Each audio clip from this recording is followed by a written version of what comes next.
In the previous episode, my wife Alana and I went all the way to Victor, Montana to purchase a small 4x6 cargo trailer to hopefully get to travel the country in. Now, it's time to start making it a 4x6 camper that we can actually live in for the next year. Oh, and did I mention, I've never had any experience doing anything like this before. So let's see how this goes.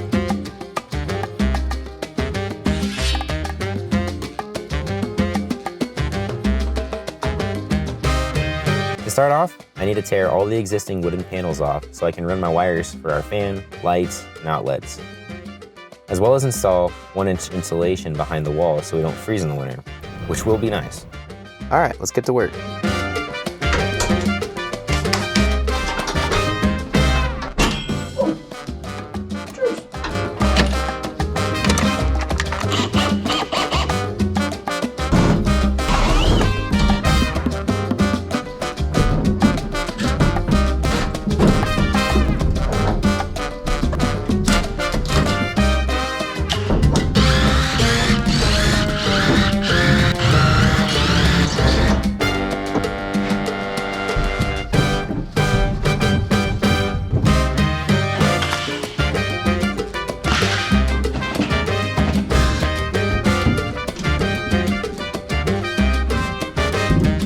I also needed to tear out the floor because I wanted to put a pressure-treated plywood down that would withstand the weather better and longer than any normal piece of 3/8 plywood would, which did not prove to be an easy task. Okay, that's cool.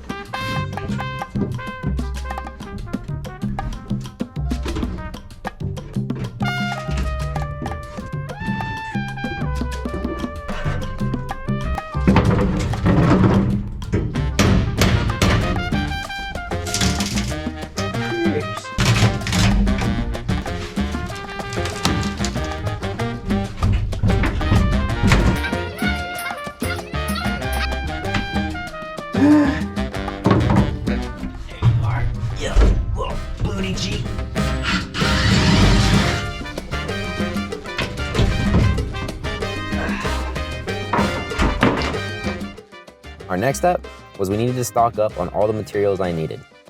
So, I meant it was time for our famous DIY Home Depot run.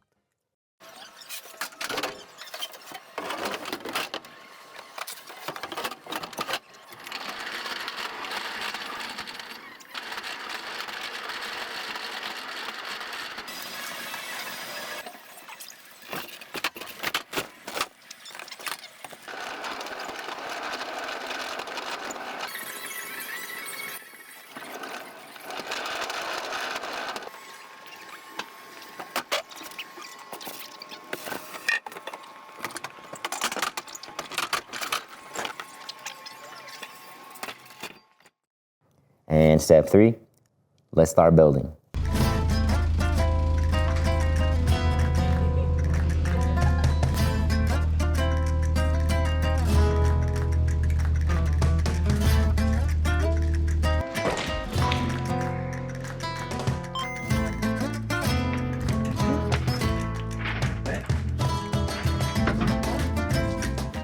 Oh my gosh, what are you doing?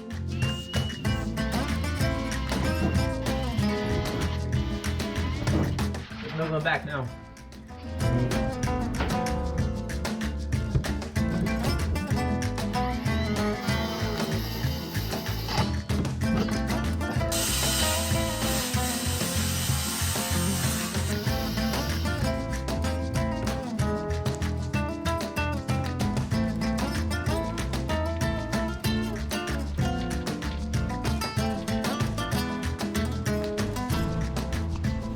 This is all that Home Depot had, so I didn't choose this super thin thickness putty, but it's what they had.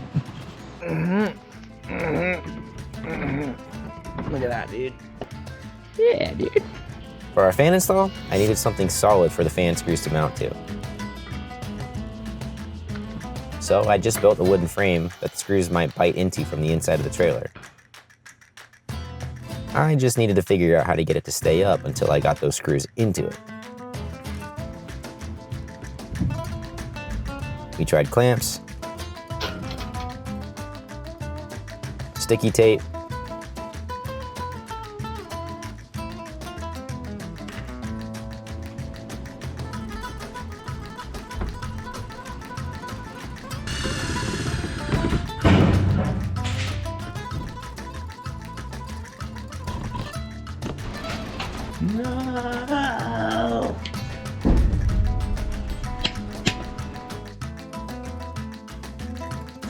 nail guns.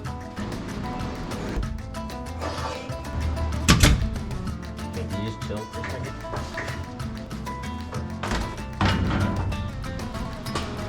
You couldn't chill, could you? Just couldn't. That's awesome. That's cool. Alright, well, of course you got. That's it. What do you got? And whatever the heck you want to call that thing.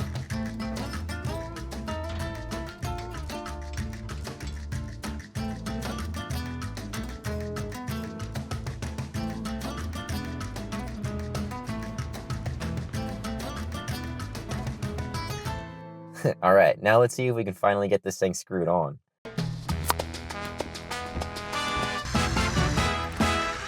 Heck yeah! Now that that struggle is over, I'm able to seal this vent up with some sealant and move on to the next step.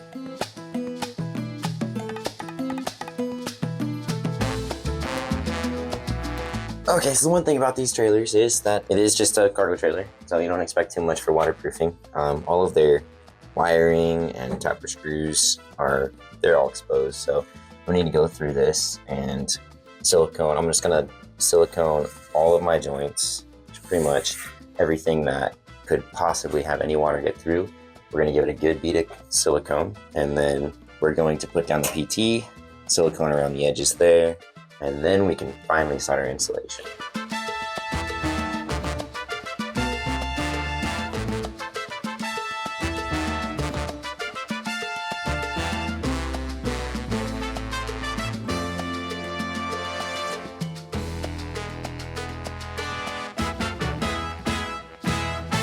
The plywood did not turn out to be any easier. For starters, it weighed about 80 pounds, and I am no Eddie Hall.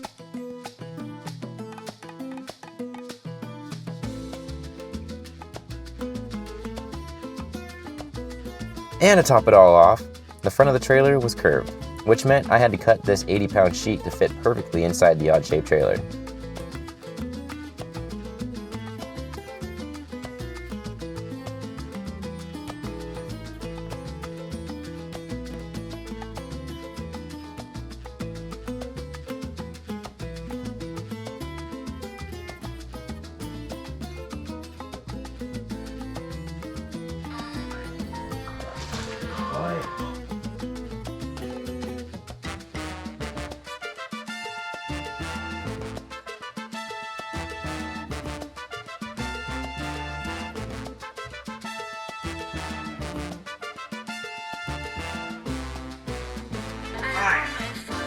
I finally said to heck with that and cut it into 2 pieces so that I could work with it a little easier.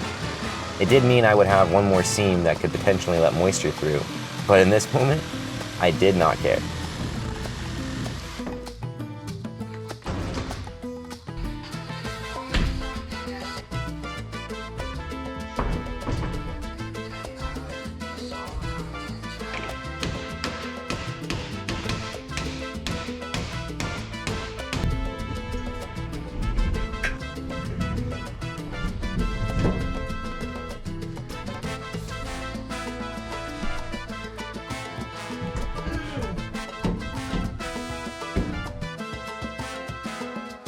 I think that's enough fun for one episode.